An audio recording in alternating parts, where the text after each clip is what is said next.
Peace, brothers and sisters. Welcome to Kush Convos, the podcast of the African diaspora. I am your host, Ochanda, along with my co-host, William, Kush God.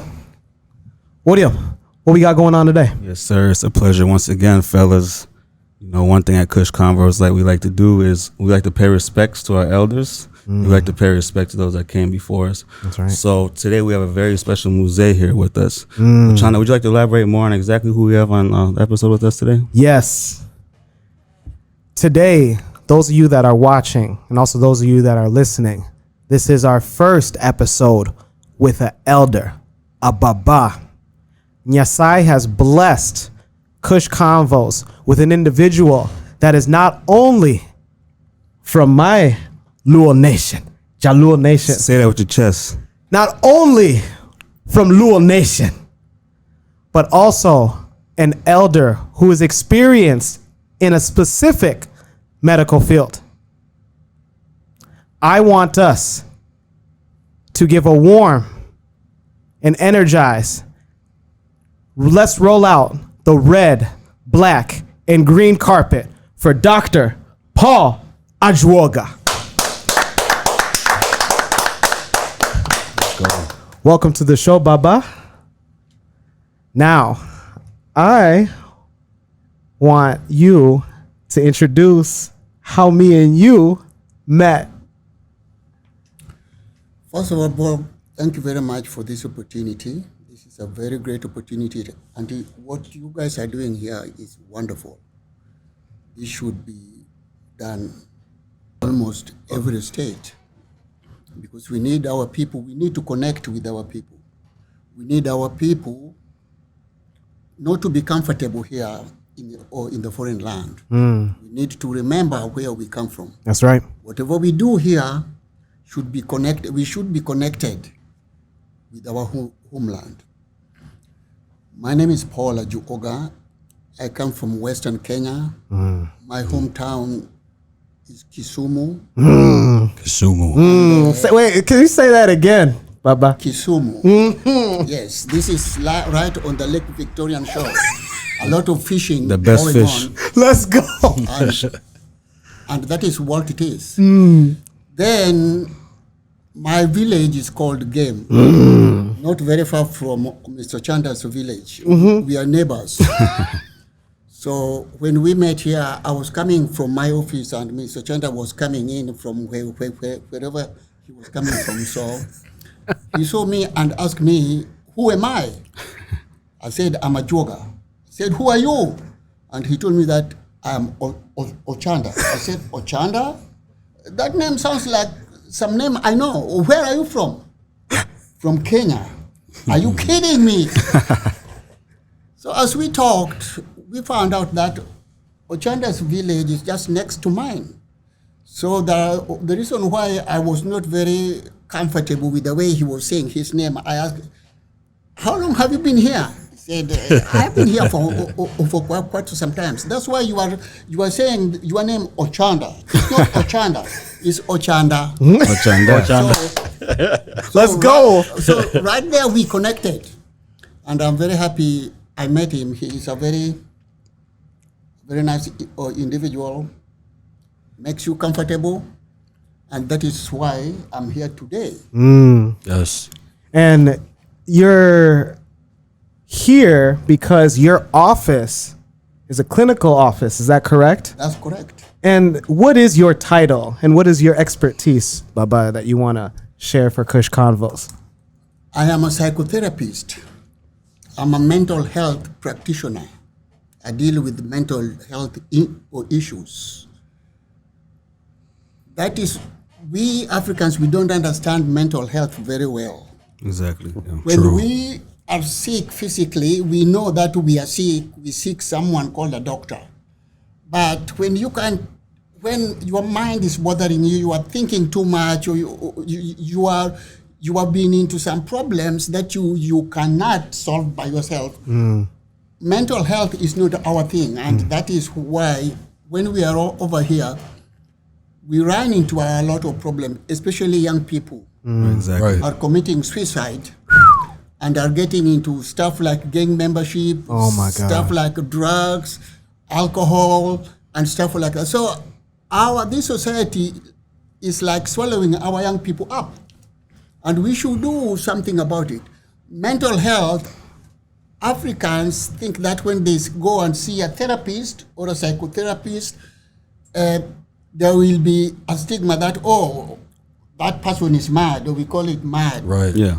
Which is not true. It is just like having a physical problem and going to see a doctor. It's the same thing. Talk to him, Baba. Because when you are not well physically, it means you are not well mentally. So mental and physical health go hand in hand. Right. If one suffers, so the other one has to suffer. And mental health is a big thing, especially for our young people who come from wherever we come from, and they come into American life. They think this life is easier than the life we left behind, and they jump into it with their 2 feet. So again, some of our parents who come here, not because they wanted to come here, but because of the problems we have at home, or particularly war. So they came here. Thank God for America to have got an open door type of policy. So they welcomed us. So what I found in my experience is that in a family, we have got 2 cultures. Kids get into this culture very easily, and they take after American culture. Whereas our old people, some of them don't know how to read or to speak in English. So in a household, we have got 2 cultures. Yes. The young ones are American, and the older ones are African. Oh my God. Let's go, Baba. And Let's go. that is a problem that we have got to know how to negotiate, because it is hurting us. It is hurting us. Baba, you've left this entire team attentive because you're hitting every single point and you're articulating the thoughts and the feelings and the mood of every household and individual. Yes. Right. So let me start with, since I know that your name, Ajukoga, means doctor in Dolua, Yes. Kijaka. Doctor, which is back home, it is a bush doctor. Okay. Yes. Uh-huh. It is not a medical doctor. But it's like a bush doctor. When we are sick at home, those who still believe in bush or doctors, you go to see them at night with some chicken head cut off. That they should, or when you go there, you want to be rich, so you go there to ask them how to be rich, and this guy will tax you heavily, and yet they are advising you to be rich, and they are the poorest of the poorest. So Yeah, I never understood. I have got problem with. Yeah. Mike, thank you, Baba. I want to ask, since it means bush doctor in our father tongue, Kijaka, Okay. did you ever feel pressured to have a career in the medical field, having the name Ajukoga? Not at all, not at all. My liking of medical field has nothing to do with my name. My dad was a priest, and he had a big church. Again, I had a loving dad that was well educated, and education was his thing. So because I did a lot of things with him when I was young, people who saw me kind of think that this kid should be a priest Oh, because of your father. because of my father and because I was interacting with people. Okay? So, but my dad said that no, if he doesn't have a call to be a priest, I can't force him to be a priest. Whatever he does, he still serves God's people. And it happens that I wanted to be a doctor. So, like in some families, you know, you have to do what your father does and stuff like that. No, my father did not put pressure on us. His philosophy was, So long as you are dealing with people, you are helping people, you are in the ministry. And I began to understand that, yes, so this is a calling. Counseling is not a very easy job because you are dealing with other human beings' problems while you are putting yours aside. It is very hard. So in order to be that, you have to be a person who likes to help people. And that is how I became a psychotherapist, a mental health professional. Dr. Paul, you might not have been a priest, but you're definitely a blessing, and we appreciate having you here. So, Muse, I do have a question for you. As a resident of Omaha, I'm sure that you're very familiar with the South Sudanese community. Very well. Yes. So, I'm sure you probably know this. You've already touched on it. We've had a lot of deaths of our young people. We've had a lot of suicides. We've had a lot of, people incarcerated for maybe they just needed mental health, but there was no resources provided to them or given to them. And earlier you spoke on parents, the role that parents play. Our parents have been questioning, like you said, this is America. Wow, you eat 3 meals a day, you have a car, they think, why would you ever kill yourself, So over the years, after death, nothing has changed. No one has tried to speak on it. Maybe they don't know, because like you said, our parents, they also come from a cycle of trauma themselves. And in our culture, searching for help, mental health is seen as a sign of weakness. Yes, so very much so. I know this is a very difficult question, but how can we make mental health something that's seen as a necessity, something that we can remove the stigma? How is the best way we can do that? I know this is a very open-ended and deep question, but in your clinical expertise, in your cultural knowledge, your cultural wisdom as well, because what you do is very important. You focus on, immigrants, refugees, people that you can relate to, because, you've come through the same struggle. You understand some of the, the effects of how trauma, happens in each family and each individual and in a community. So, to the best of your ability, how do you think we can begin the process of removing that stigma? That's a very good question. And that type of question, we need to be open, not only to ourselves, but also to the environment we live in. Mm-hmm. The reason why I decided to serve our people, my agency is called Trauma and Counseling for Immigrants and Refugees. I felt that that population was underserved. Exactly. Because of culture, leave alone mental issues, because of culture. These people come from their countries. Some of them, most of them, didn't come here because they wanted to come to America, but because of the conditions where they came from, made it possible for them to come to America. Now, they were put in a refugee camps. In refugee camps, there's a lot of things going on that are mental, rapes, physical violence, and all that type of stuff. So when these people come to America, they are not like tourists or coming here to tour of the country. They are fully loaded with emotional problems. When they come here, nobody explained to them anything. So they come here, they think that mentally they are still in Africa. They can behave the way they want to behave in Africa. Mm-hmm. You find that some of these people, our people that came in here, were very prominent people in their own governments. They were military people, doctors, lawyers. So they came thinking that when they land to America, everything will be better. This is heaven. Yes. Okay. Just to find out that American life is difficult. Here, some of them come with no education. In America, to get a job, you have got to have some skills.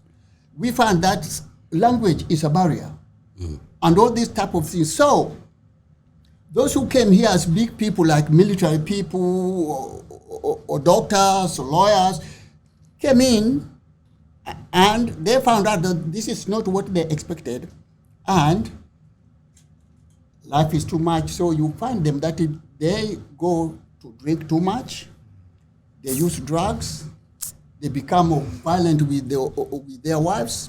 In fact, in Omaha here, the population of Sudanese in Omaha is the most compared to all of the states in America. A lot of Sudanese live here in Omaha. Drop a kush bomb. So you find that because of these things that their expectation was so high, they came and they didn't get it, they become frustrated, and any human being could. Exactly, yeah. So we find that a lot of our men are alcoholics. A lot of families have been disrupted. The divorce law, the divorce rate is too high. Children, when the family has fallen apart, children are the sufferers. They don't go to school. They don't get the medical health they need.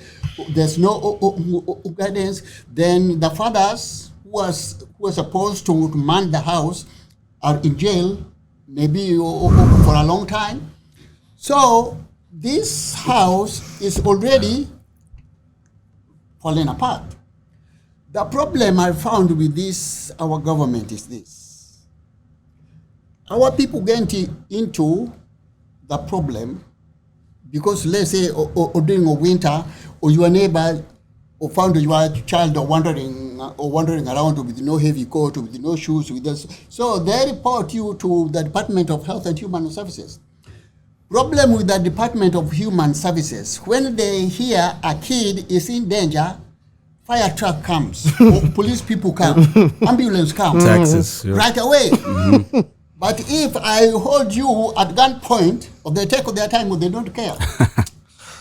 Now, what we should know is that, and this is the truth, the more kids they have in their custody, the more federal dollars they get.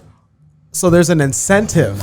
Yes. A financial. So that is, when it comes to kids, they don't care whether it is a Sudanese kid or a Chinese kid or whatever. Right. A kid is a kid. They will be there. That 3 people, ambulance, fire truck, police, they will be there. So let's say these kids are in the system.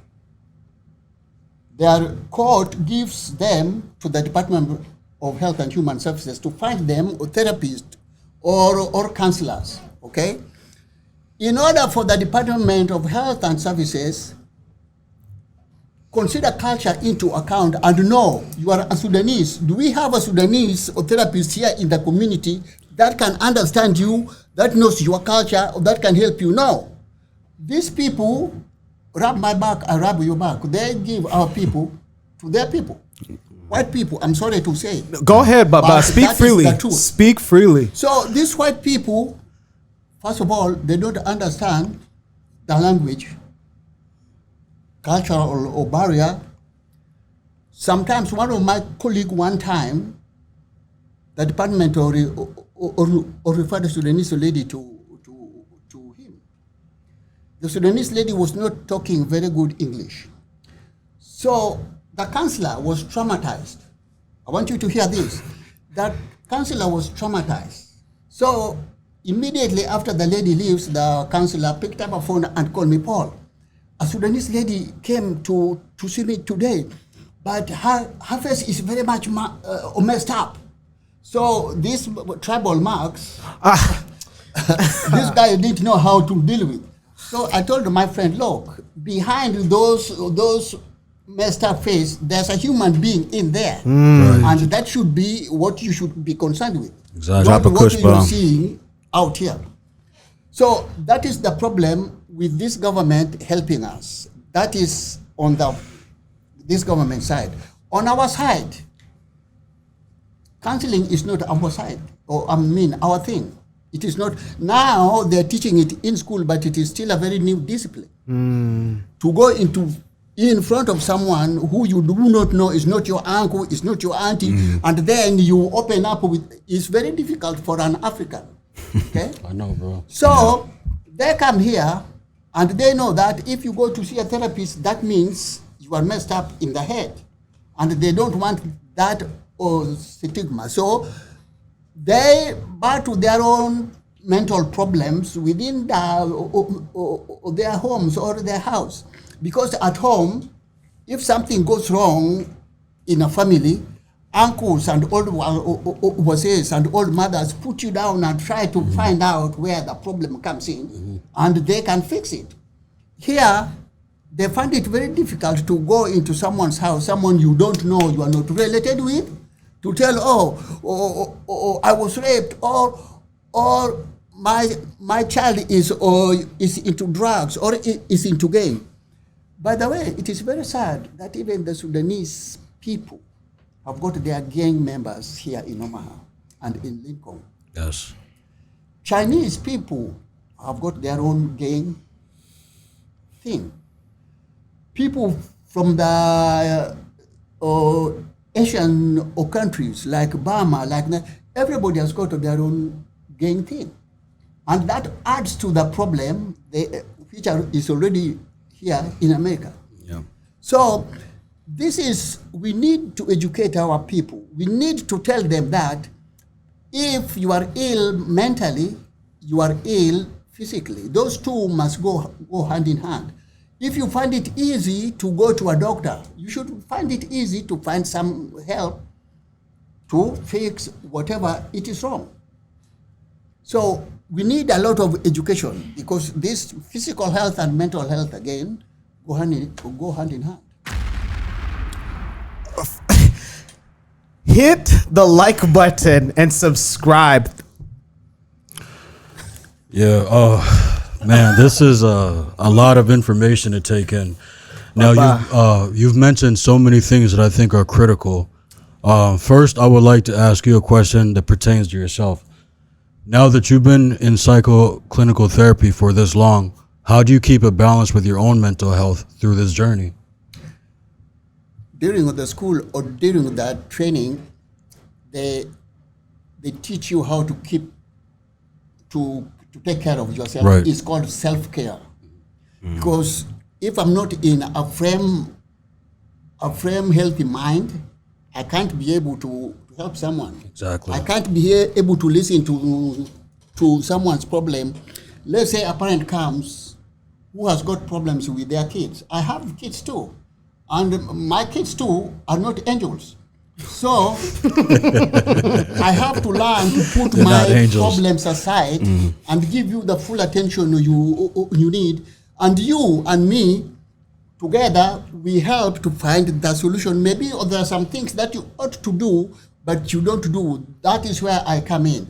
Maybe there are some things that have not been done and should be done. If your kid is going to school, what is the communication in the family? What kind of activities do you guys do together? How do you respond to your kids' needs? Because kids' reality is a little bit twisted. What they see with the friend at school, maybe they think that if your parents can afford you this, how about me getting it from your parents? So for example, your kid goes to school and sees other kids with expensive shoes. So the kids don't know that, my parents are working very hard and their job don't pay well.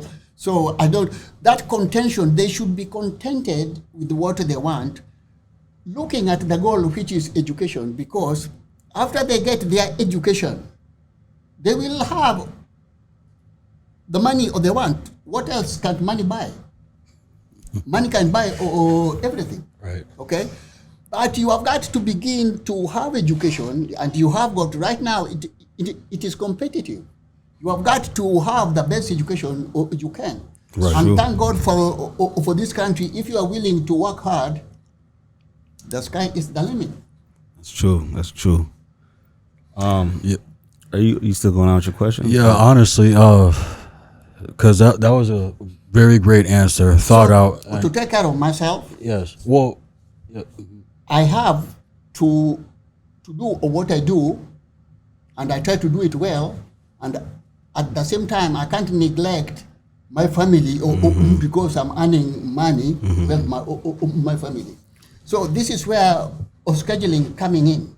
I have to know what is my schedule, what type of load I can, and also what time do I give to the family. I have got to go to school, teacher or parent or conferences.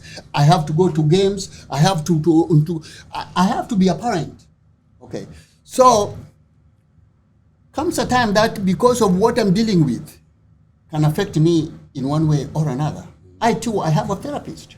Somebody that I can talk to, somebody knows what I'm doing, somebody who can give me some advice. So that is how I keep myself normal. So vacations, hobbies, like while I was in this field, I was also volunteering on my time with the American Red Cross. I was the mental health chairperson in Midwest. So whenever there's flood, there's fire, they send me, and that gives me a break from what I do, and I loved it.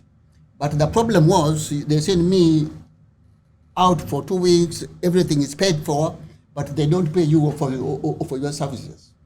So so I did that very well when I had my own practice. But when I started to teach, then I was employed by someone else, so I was on their time. So I couldn't take off to go to wherever they wanted me to do. But taking care of myself is very much important. I have to know the limit. Everybody should know on their limit. When you pass that limit, your system will tell you.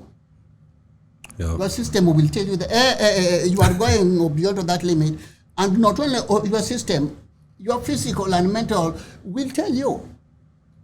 So you should pay very much attention to yourself. Yes. When you work so hard and you begin to have headaches, well, you know, this is becoming too much.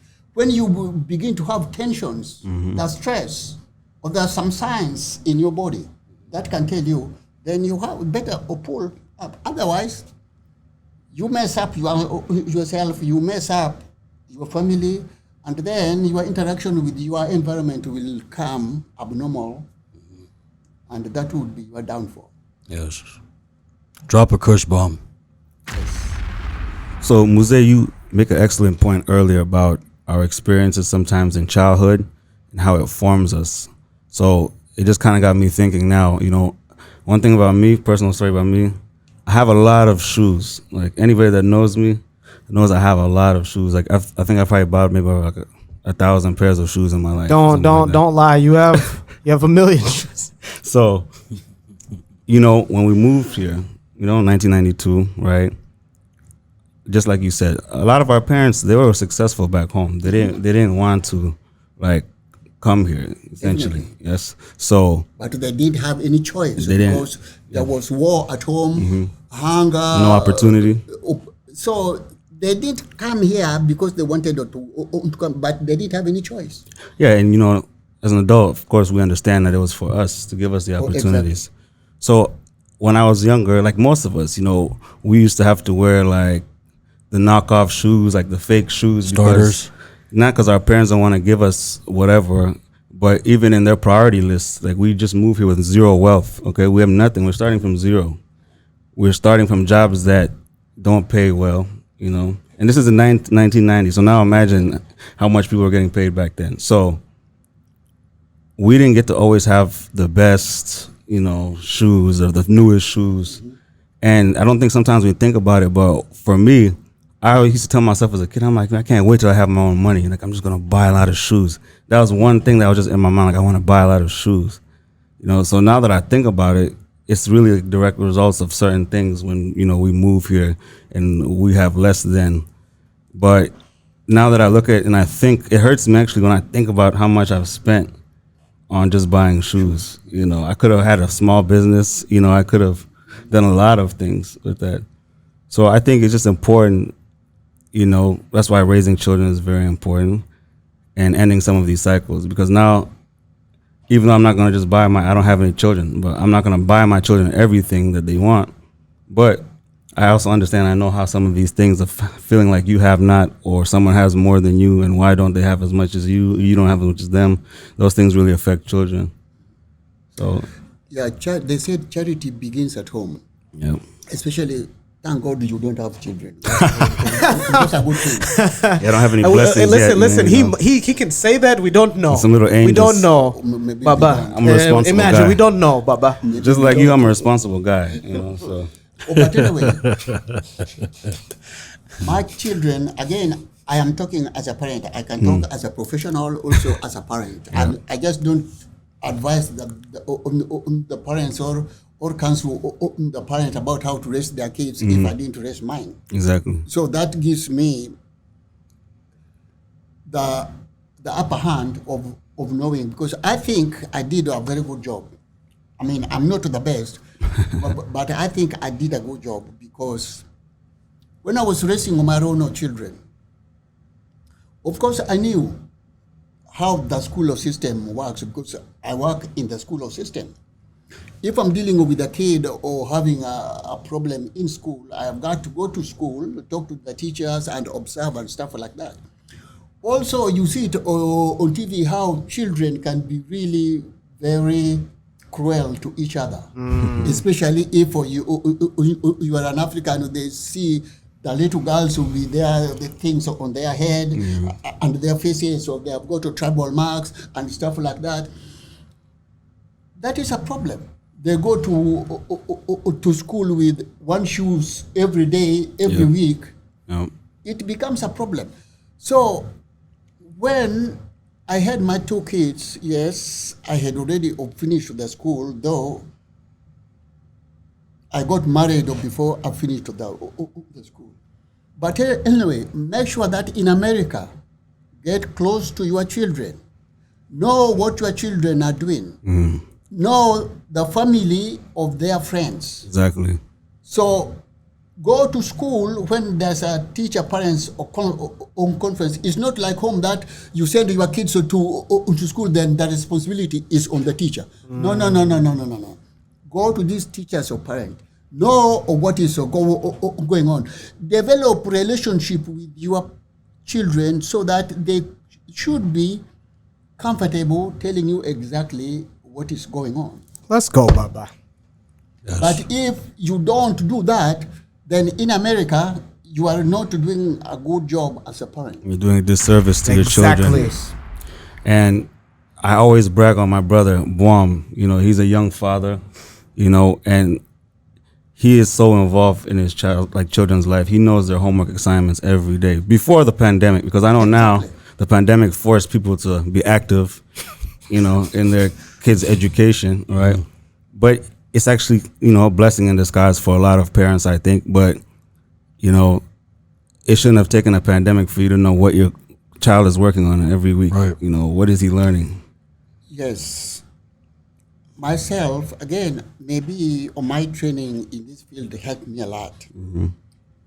I figured out after their mom has carried them in her belly for 9 months, after they come here, it was my duty.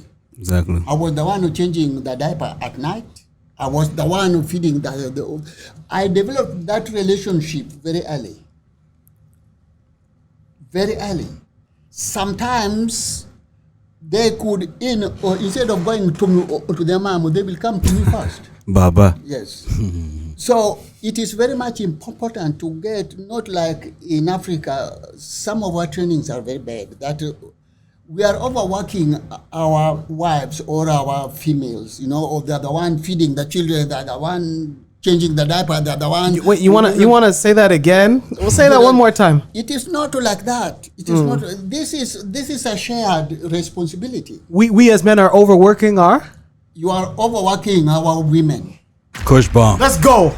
Okay? Kush we bomb. should be a part of it. We should get involved in the children or in the lives of our children. Right from the time go. So you should know what subjects your children are not well in. You should be a coach at home. You should know, you should communicate with their teachers or what's going on.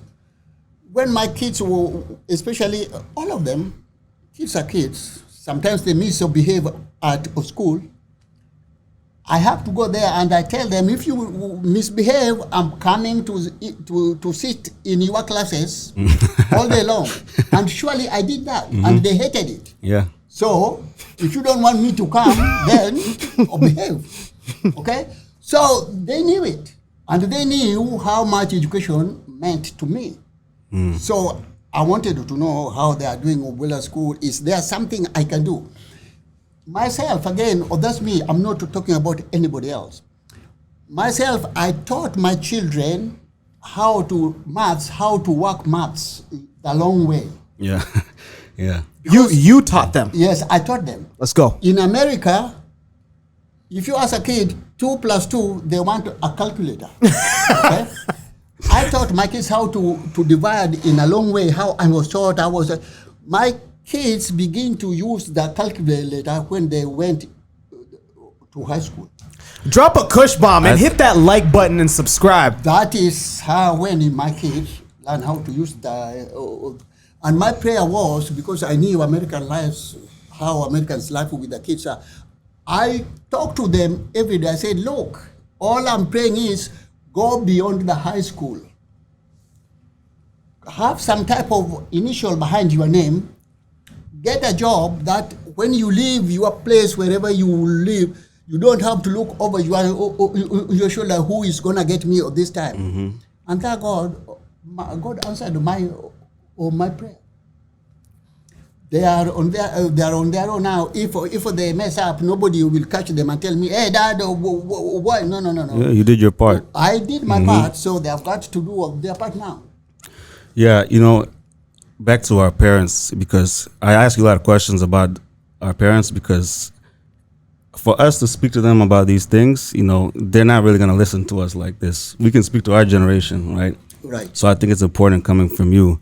A lot of parents that are dealing with their children that have like mental health or drugs, they kind of internalize that as they failed or they made a mistake. Even like the kids are not under their control, like they're living their own life.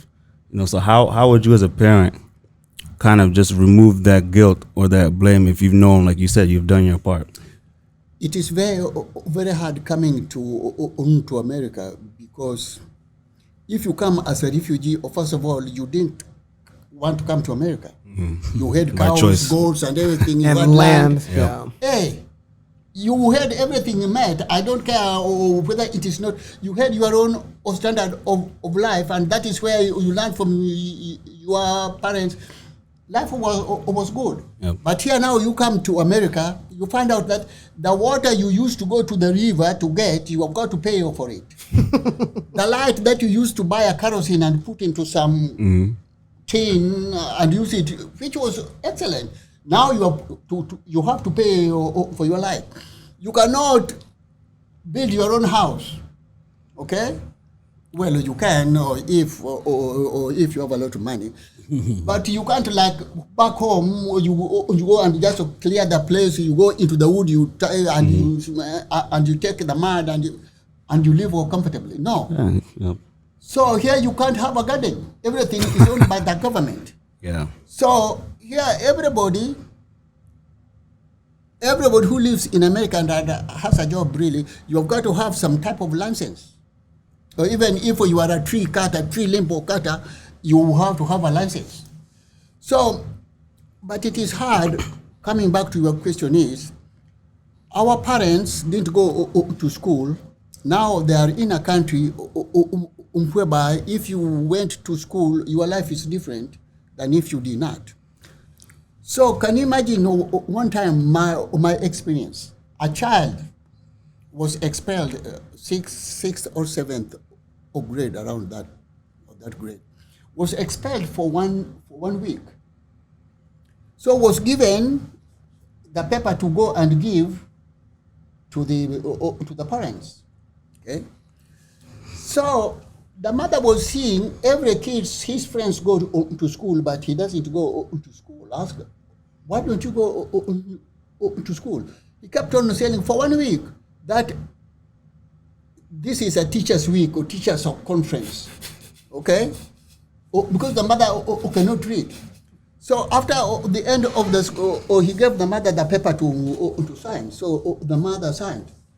So later on, come to find out that the mother found out that he misbehaved in school and was expelled for a week. Because the mother could not read, and the mother could not pick up the phone and ask the teacher, what's going on with my child? Like I said, we have got two cultures. One is more advanced American, in American way, and one is traditional. That is where the problem lies. So your kids can mess up in front of your face, and there's nothing you can do. This is not Africa, whereby you can beat your kid and do, no. If you do that, you are in jail straight away, whether you like it or not. And they don't take culture into consideration. No. You do what is against their law, you are in. So kids too know that, and they have the upper hand. So I want to touch on one point you made earlier about us working on women too hard. So one thing that affects our community, the South Sudanese community, we became a country, 2011, right? So a lot of our fathers went back to help with the nation building process. So there was a wave of a lot of fathers that went back home, And granted, they did it because, we needed all hands on deck to build the country, correct? So now, even though it wasn't intentional, there is now an issue that was created by that. Now you have households with women, maybe 4 or 5, how many kids they have, right? And like you said, you come to America and you don't have a skill, you're going to be a general laborer. Yes. Right? And that will take time too. And that'll take time. Yes. So shout out to our women, African women, they work hard. Shout out to black women, shout out to all women. They work hard. So when they work at these manual labor jobs, meat companies, just backbreaking work, right? They work a lot. They might work 12 hours a day, 60 hours, because a woman's going to do what she has to do to provide for her children, right? So they end up working all these hours. They come home, they're tired. Even if they want to check on their children's school, they have to sleep because tomorrow, same thing again. They might have time maybe just to make a few meals for the week. And then, they have to sleep too. We're not robots, So I think that has caused a very, very big effect on the generation of children that are being raised like that. Because like you said, kids can get away with a lot when they know my mom is working all the time and she can't check on me. So that bring us to the issue of a single parent household and a parent and a wife household. Okay. Back home, you said the men were going to rebuild the nation. That's fine, because they are bringing money home. That's no problem. Mm-hmm. What I'm having problem with is you are a husband and a wife in the same house. Mm-hmm. You have got kids, and you are working, or both of you, while the kids are at school, and yet the mother comes home very tired until you expect her to prepare food for you, to do your laundry or to wash the iron the clothes, everything. No, that is too much. This should be a shared responsibility. Exactly. I didn't see that before I came here, but when I came here, I liked that part of American life. Now, I had a friend who had an uncle who was ambassador, Kenyan ambassador, or some type in UN. So this guy married an American woman, and they came home. And this guy was helping the wife to vacuum, to cook in the kitchen. This became a talk of a town. What are you doing in the kitchen and you've got a wife? Or what are you doing with the laundry? I didn't understand it then. But again, I came here and I said, it should be, a woman is a human being too. Exactly. So what you're saying is back home, that doesn't work, but here, here in America, yes. And if it is a woman that I love, the mother of my child or my children or a child, I will be a part of it. A true king. Baba. That is the problem we have at home. Baba, you've educated us, enlightened us, and open our minds so much. I wish we had 3 weeks with you. Can you guarantee that you'll be back? I would be very glad to be back. Because I am not done yet. In the meantime, until you come back, can you let the viewers know and listeners know how they can reach you and what your office is, where they can reach you at? Okay, my office here in Omaha is at the Center Mall, 1941 South 42nd, Osis Street, suite number 424. My office number is 402-614-7988. My cellular phone is 402-429-6867. Now, I may not answer your call immediately, but please, the best way is to text me or to email me. My email is trauma and cultural